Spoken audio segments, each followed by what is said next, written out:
Hello, storytellers, storytelling Ron. So, now that I'm getting this teeny little mini going viral, based off of my contentious videos of Christian men in RPGs, I'm so contentious, I'm even contentious with other Christians. I've decided I'm going to undermine that and just do a fun tour and tutorial in Babylon of my game, Warlord RPG, and tell you what I'm up to, where it's at. I'm going to show you some stuff.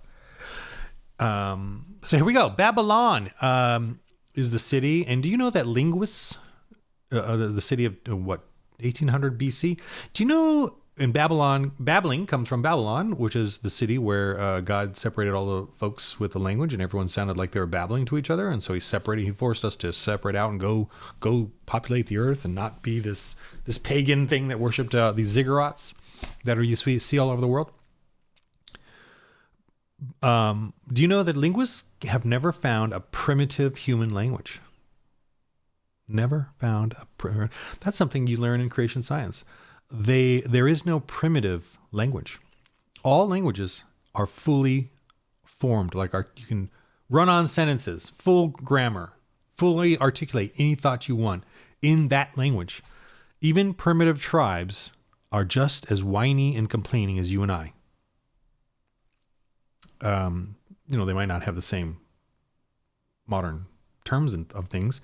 So you could take a person from a primitive tribe, bring them into the civilized Christian world or whatever, modern world, and teach them how to use computers, and they would be able to do it. There's no evolution going on there. Computers are what? Maybe 100 years old? And yet here we are doing this? How did that evolve? Within 3 generations? Did that many mutations occur since my grandfather? So that I could conceive and understand, not even a computer, but the microphone, this whole conceptual high techness. Where did that come from? How did we evolve that? I mean, even if you look at paintings, that's less than a couple thousand years, or whatever. Not a couple thousand years, less than 10,000 years. Paintings or visual aids or whatever. How did we get enough brain cells to do that? Because animals can't do that. They can't do that at all. I mean, anyway, and I do got to do a Science 101 video. I will do that. I just, and just lay it all out for you. It's funny. It's very simple. And it's like, but we've been so brainwashed that our brain just is like shuts down when that is trying to be explained to you, when the truth comes out. Okay. What I'm doing, so thank you guys for buying my game, the $5 PDFs that I have on my website right now, and that's the first edition. I'm working on the second edition, and the reason I'm working on the second edition, I'm not changing the game. The game is still the same. I just want to, there's a couple of rules in there that I want to extrapolate on a little more because I really love them, and it's because the players are getting more and more nerdy. The basic game is fine the way it works, but now that they're crafting and engineering and doing really, really kind of complicated stuff, and I'll show you. I should open up my Foundry. Instead of just rolling and beating a 12, I really want to get into it, with them, like getting the supply costs. Like we're doing a campaign basically, so I really want to get into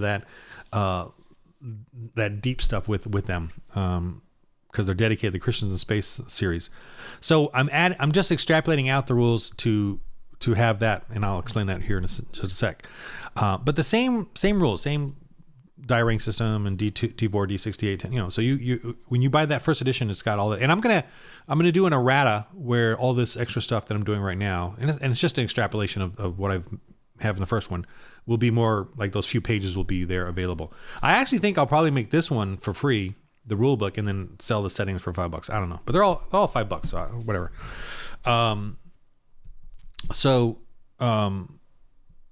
This is going to be done, and it's I'm working on it right now, and I'm going to go through it, so you can just look at it right now and see what I'm doing. The other thing I'm changing is I'm making the one thing I am definitely changing, and you don't have to do it for your starter games. It's, for your first edition, but for the second edition, and I'm changing the costs to go up to buy skills. So it's and changing the terminology, because I use D4, D6, D8, D10, D12, right? As the, when you get a skill, you can go up D4, and the next level is D6, the next level is D8. So, and I really appreciate Nick and the players telling me that it's probably better to just call them die ranks. Like, you get 1 die rank, 2 die ranks, 3 die ranks, 4 die ranks, because this game is about how many die ranks you can gather, together, and then let's say 13, you have 13 die ranks of bonuses, your skill, the high ground, the blessing, the inspired die, you put in 13 die ranks together. So what is that? So 13 divided by 5 is 2 D12s, and then a 3 left over is D4, D6, D8. So 2 D12s and a D8 is your bonus die you get to roll on this attack or whatever it is that you're doing. And you only keep the highest, though. You only keep the highest. So that's another way to... That way we are allowing guys to throw in a bunch of factors, and for the fun of it, even the GM, I really enjoy this way because I add in these factors. That's the die rank for this, a die rank for that, a die rank for this. High ground. Oh, it's swampy. Or I'll do the negatives in a second. Just do the positives. High ground. You got high ground. Your weapon is a +1 die rank. Your skill is 4 die ranks. Your the nun is distracting them. That gives you 2 more die ranks to hit them. So and every time we say a die rank in the game, we're like adding a description to it as well, because I'm trying to describe things, and it's a really good way to do it.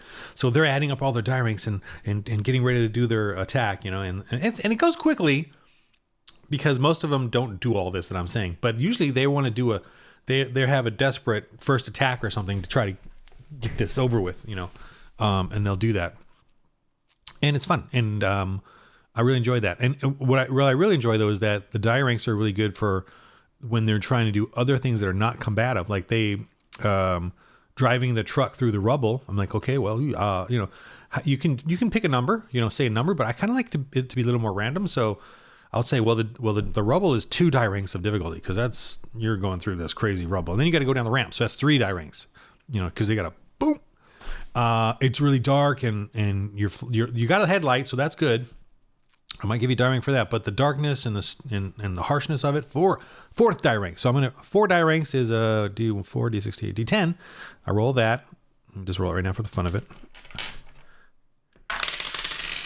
10. So I add that to a 12, because 12 is the typical roll for succeeding at something.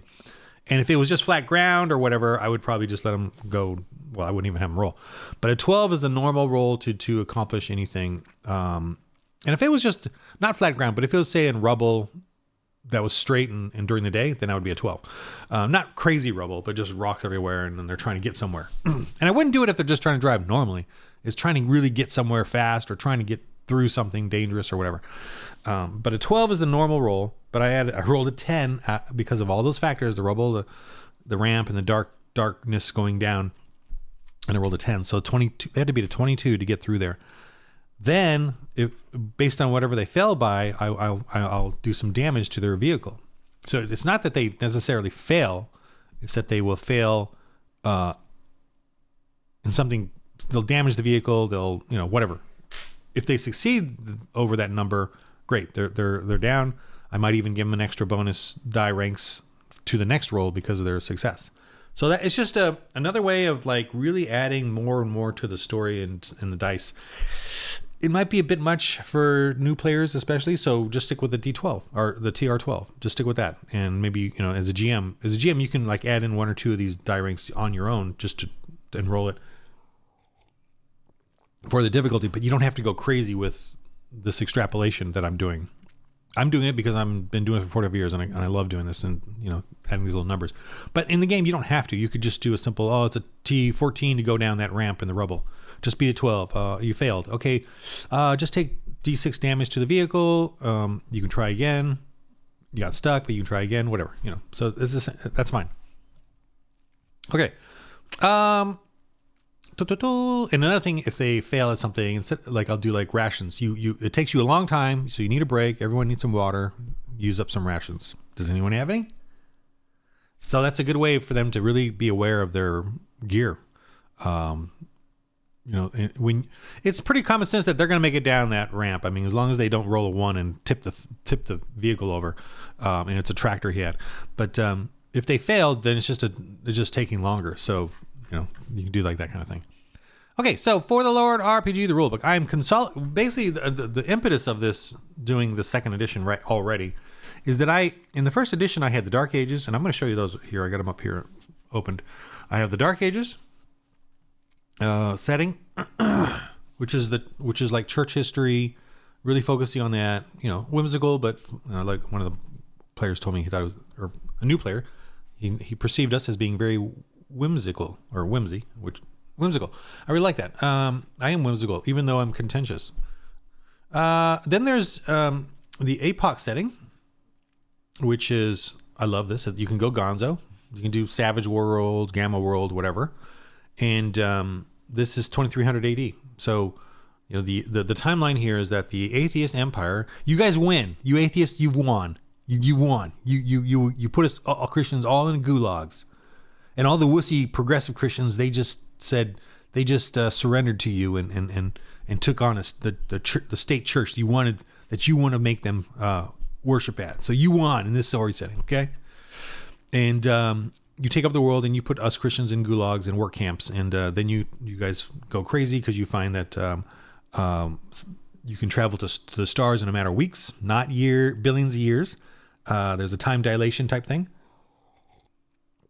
And since you're still fixated with global warming, global cooling, global catastrophe, end of the times, you guys the atheist regime goes crazy and builds arc rockets and sends off their, the lottery of the elites, the WHO and global, what's that Greenpeace, that green thing they do every year, Davos or wherever, not Davos, that's another one, but whatever that is.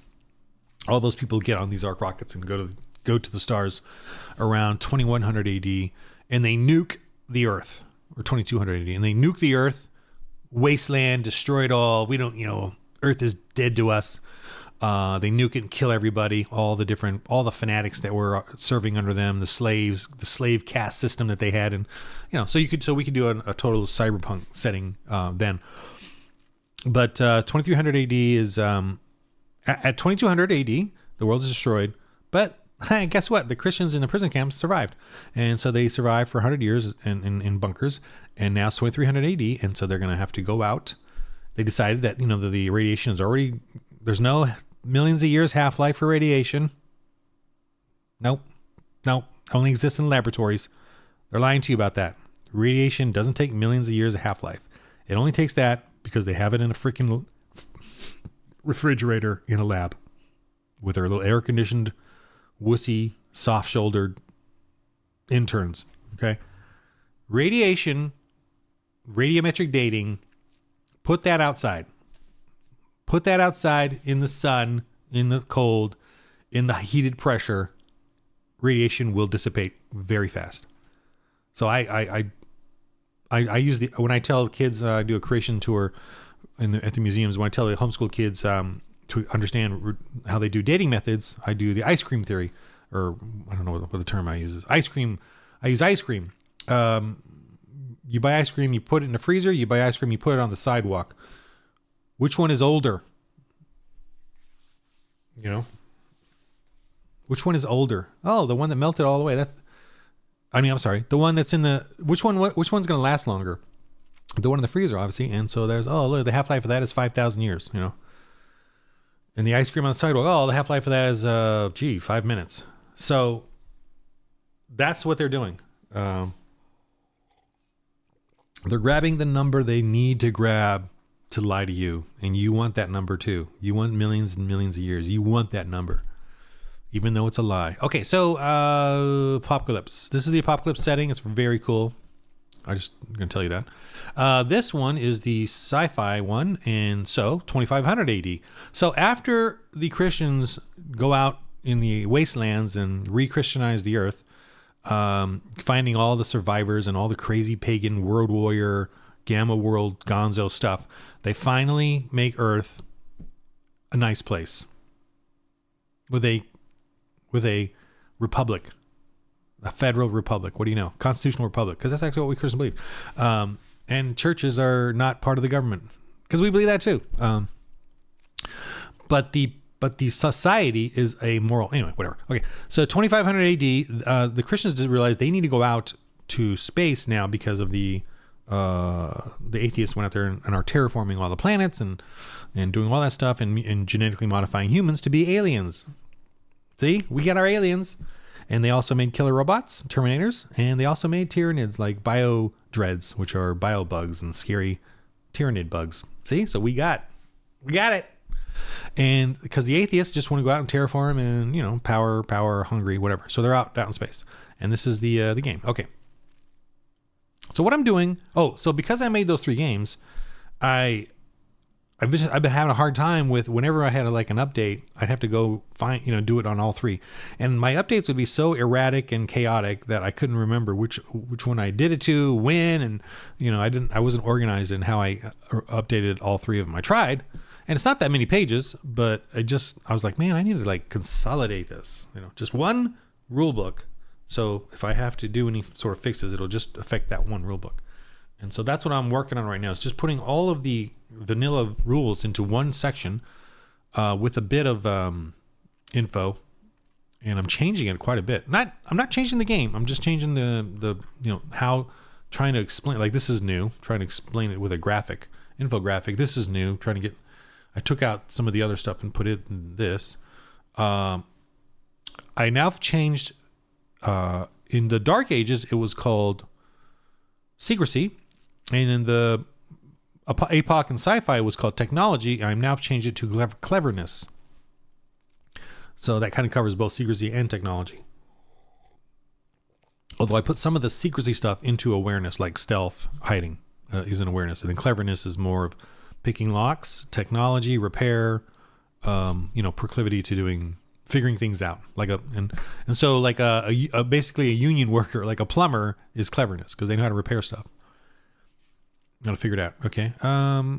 So I'm doing a gear and burden, and I'm obviously shortening the list of things because I'm just trying to show examples, and then all the different rules for armor, gear, and weapons all in two-page spread. So it's kind of very quick to access. Because the game is going to be Staples. I'm going to use Staple Stitch. The reason is because the other one I hate because I can't put it on my table.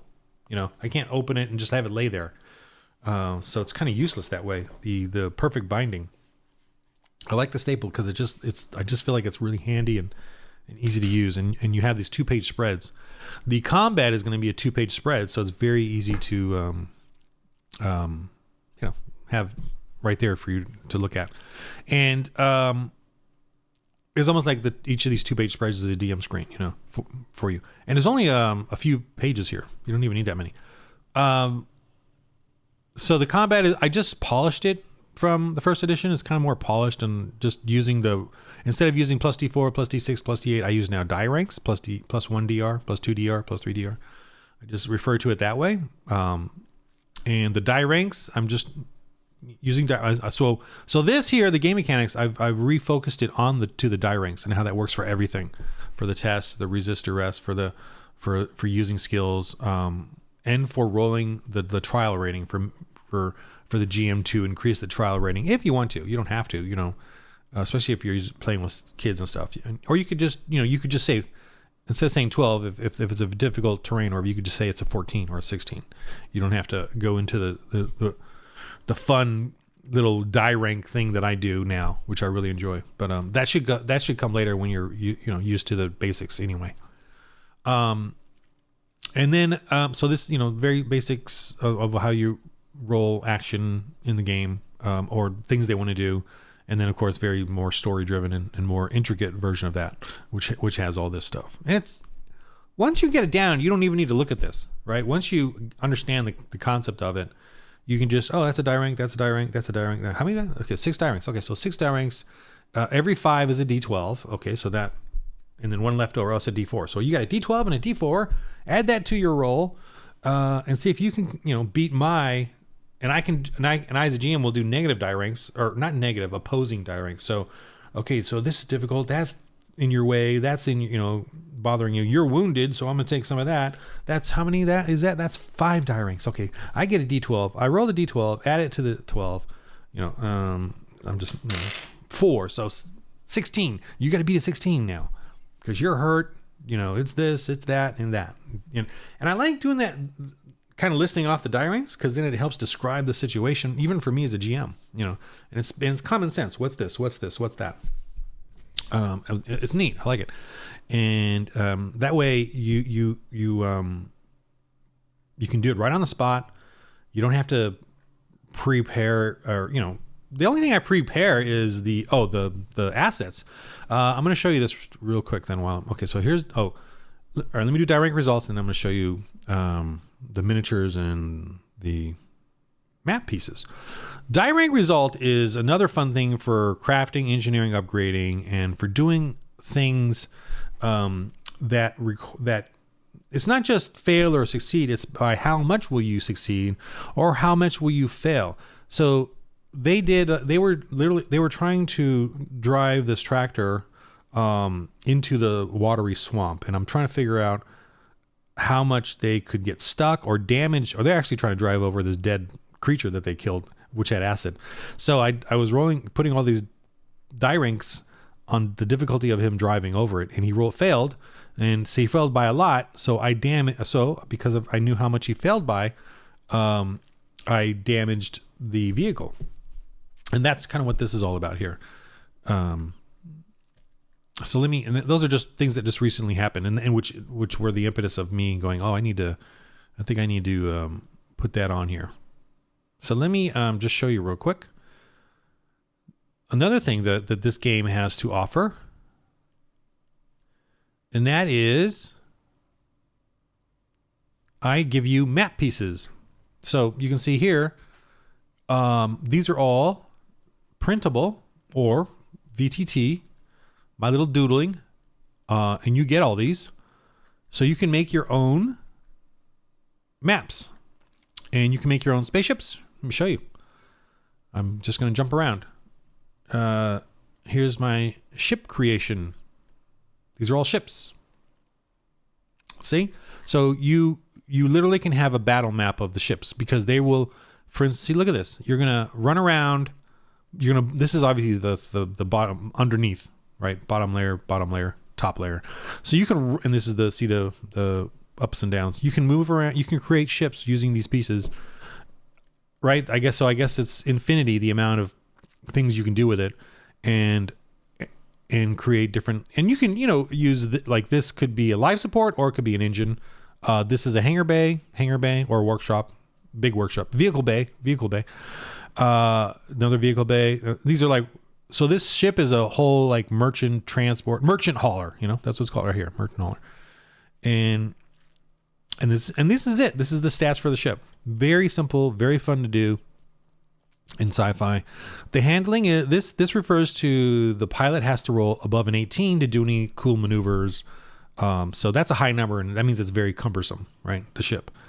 And most ship activity is around a planet, so there's gravity, and there's some sort of minute gravitational pull on them. And I know in space they could all go to the same speed, but let's do the Star Wars thing here. Communication. So this is a pilot. The pilot, we got a pilot, very important. We got a comlinks person, very important. This comlinks does all the, like in Star Wars, all the what's it called? Cloaking, messing up their targeting, adding to your targeting, scanning their ship. The guy that rolls, if he rolls really high, he can choose what he wants to do. Do he want to scan their ship? Does he want to add it to the defense of your ship? Does he want to mess up their targeting? Does he want to mess up their robots? Like that. It's so they get, so every person, there's an important role on all the ships. The piloting, the comlinks person, whoever's doing the shooting the lasers. Also, when you get hit, I randomly roll the part that gets hit. And then that takes damage. And there's an armor save per part, and there's hull. That's 8 points per part. So you're basically shooting each other's ships up to smithereen, like, boom, boom, boom, boom, boom, blowing up the different parts. And are you in that part? Your token could be in that part. Here, I'm going to throw a token here real quick. Actually, let me just go to the church. This is their church, the first church of outside of Earth. Anyway, so this is their ship. And here's a guy there. He's Flint. He's got narcolepsy because he kind of has to only he can only play half the game. Anyway, so when you get shot up in your ship, are you in the part that I just rolled? And does that part affect you like with vacuum? Because there's plenty of airlocks, but there's a vacuum issue. There's you running around repairing things on the ships. See, pretty cool. So this is, yes, you get all this stuff. Oh, look, they have a shuttle. They built a vehicle, and that was a die rank roll, doing all that, figuring all that out. You got this gear, you got these tools, you got this supplies. I was adding all that up, and then, and the difficulty, and then roll, and let's see what you get. And they got it. I think he rolled an at 20 for crying out loud. And he calls it the Chainbreaker. But now they're here's the crew, man. And yes, you get all these tokens. Oops, I got to take that off. He shouldn't have that on there anymore because I know he finished that. That was a penalty roll. And that, one of this guy here, Huel, very cool. He has an annoying skill. So he annoyed him. And because of the roll, he rolled above 12 or whatever it was. He rolled above this guy, his spirit or whatever. And he rolled 6 points above. So the guy got a minus D6. So he got a minus D6 because of how annoyed he was by Huel. To his next roll. And then once he used it up, it was done. That's kind of how I did it. It was kind of silly. Fun. So, by the way, the first ever, that I know of, Christmas was celebrated in a role-playing game. Real Christmas with Jesus Christ converting pagans, not freaking killer Santa Claus, the butcher Santa Claus, evil reindeer, not pagan Christmas where they want you to have butchering and killing, but a Christmas where they got together and showed the pagans that we use, yes, we use your pagan stuff, but we put a G on it, rated G. We rated G it. We G-rated it. We put it about life, love and hope and peace and joy.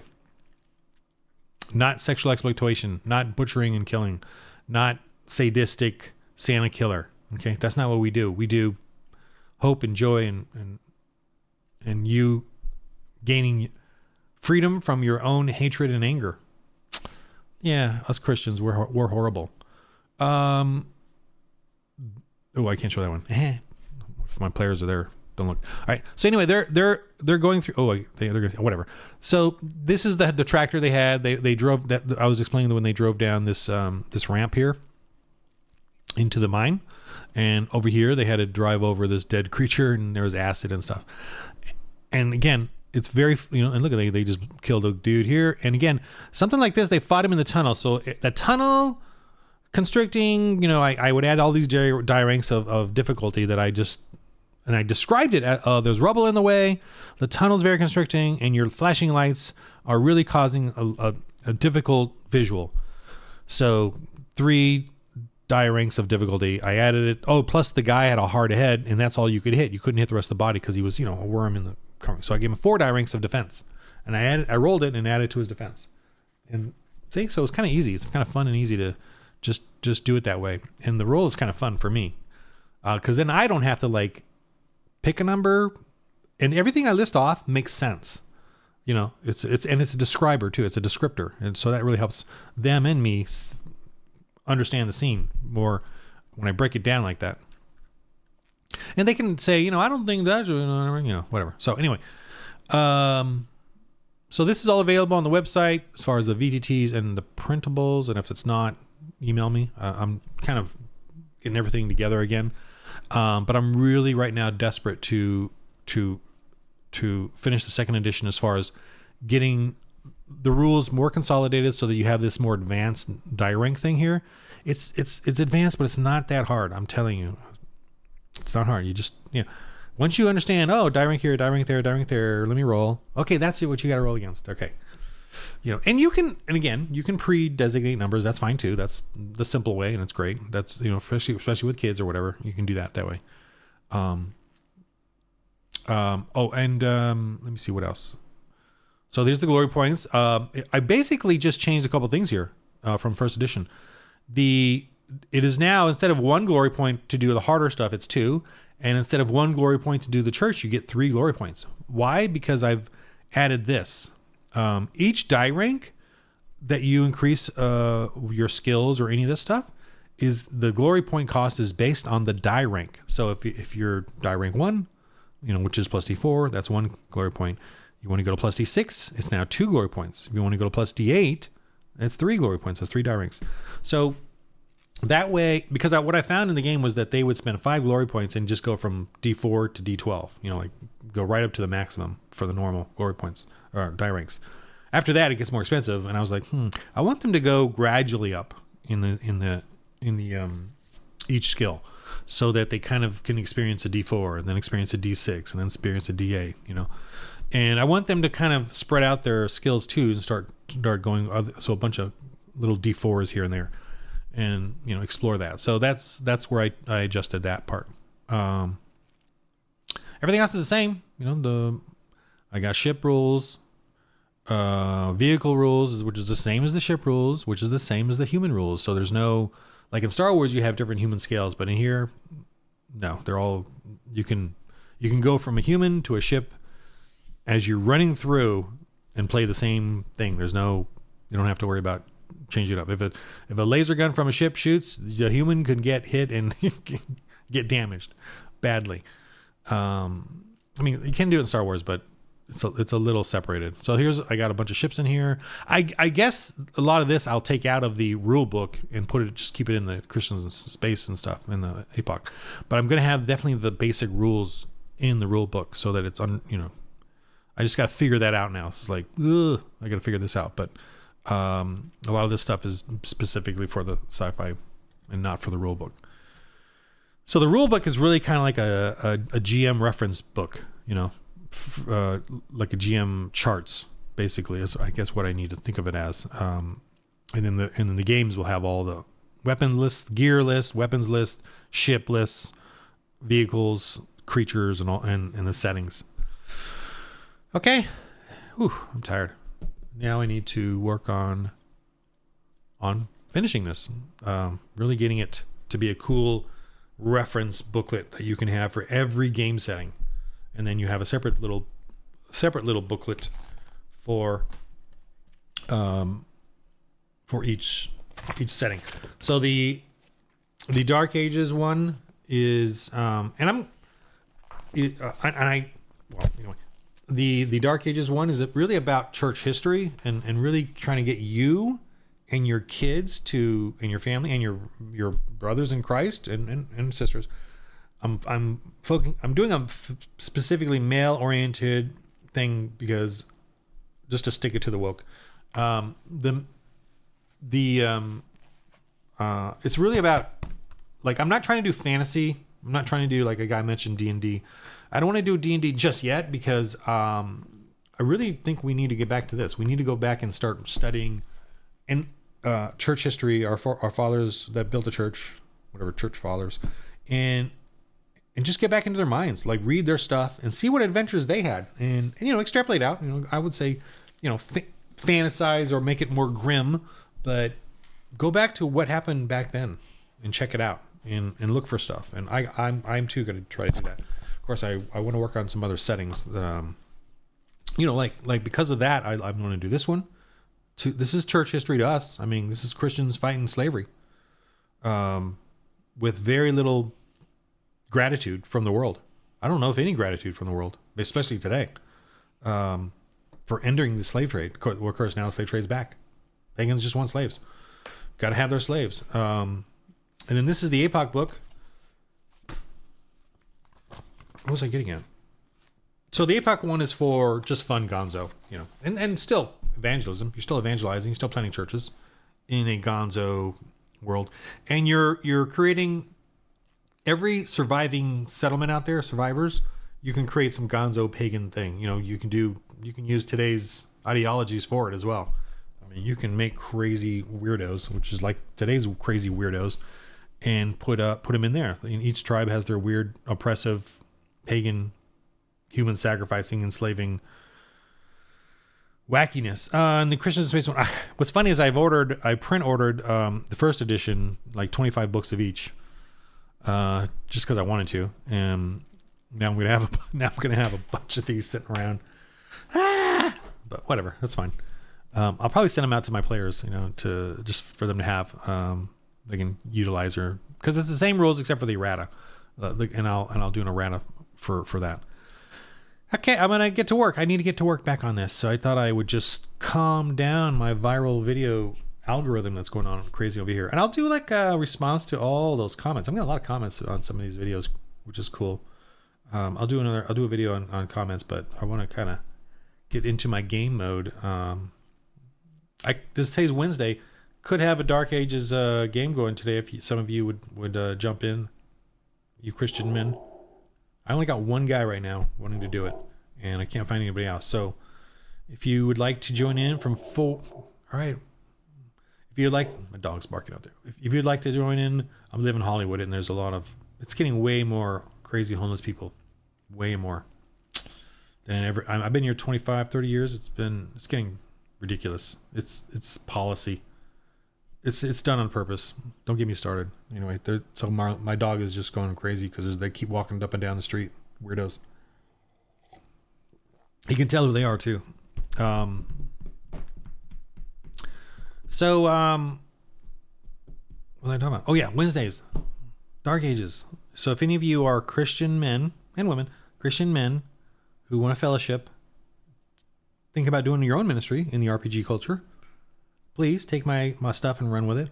Then there'll be two of us.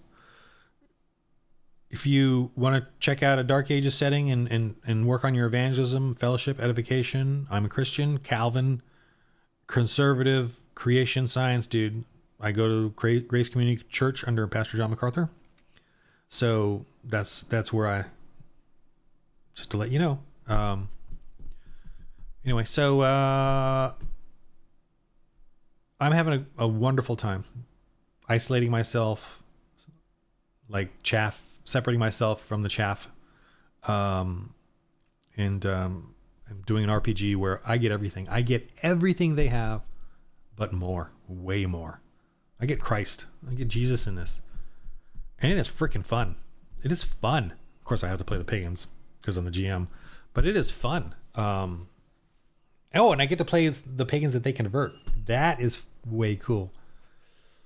It is weird too. It's so weird, but it's cool. It's fun. It's really, I get emotional, playing the pagans.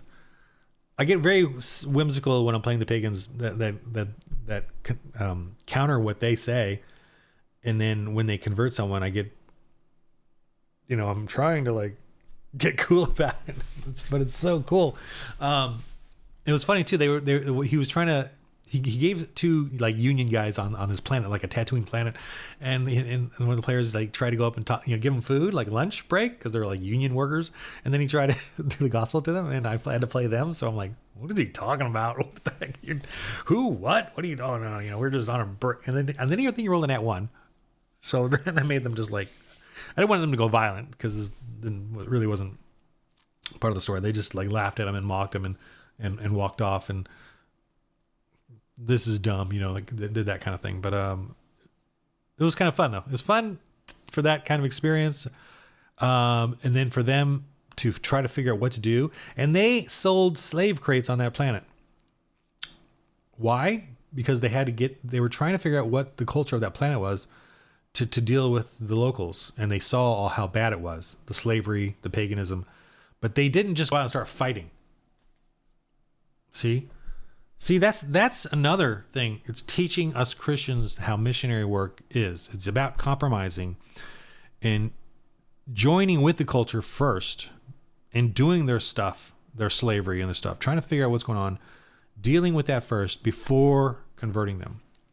So we Christians don't go in guns blazing, right? We go in just using discrimination, using discernment, and trying to figure out what's going on before we do what we got to do. And yes, there's going to be violence. They're going to have some violent interactions with people because I want adventure. And but they had to leave the planet and go back to the first church because the first church got in trouble and they needed some help. So that's a whole cool campaign adventure thing there. See? So check out that Christian Space. There's, it's not edited, and I'm just showing the whole thing. I'm not hiding anything. And there's so many, we have technical issues, we have audio issues. Like the last one, I messed up my mic settings, and I'll fix that again. But I'm not editing it because I'm doing all this other stuff, and I don't want to be this YouTuber who has to edit every video. I don't want to do that. If I ever did get successful at it. I just want to talk and then put it up and then go on and do my other stuff I got to work on. But the games are just, I'm talking the talk, but I'm also walking the walk. I'm just showing you the game. I'm not trying to polish it or edit it. I just want to show you how a GM has to deal with players. It's online, so there's that layer, but how I have to deal with players in and out, strangers. A lot of them are strangers because I'm rebuilding. I don't have any players. Now that I made a Christian game, I lost all my previous players, and that's fine. I'm not nothing. That's everyone's got their choice. It's free will, right? But I'm rebuilding, so that it's always hard to rebuild and get chemistry with people, and it's getting better. And I appreciate people that have found me on YouTube. So this is my only forum where I can find Christian men who had the same feelings I have about RPGs and what's going on in the culture. Anyway, I meant to end this a while ago. Okay, so joyful for the Lord RPG. So in the game of life, roll holy dice.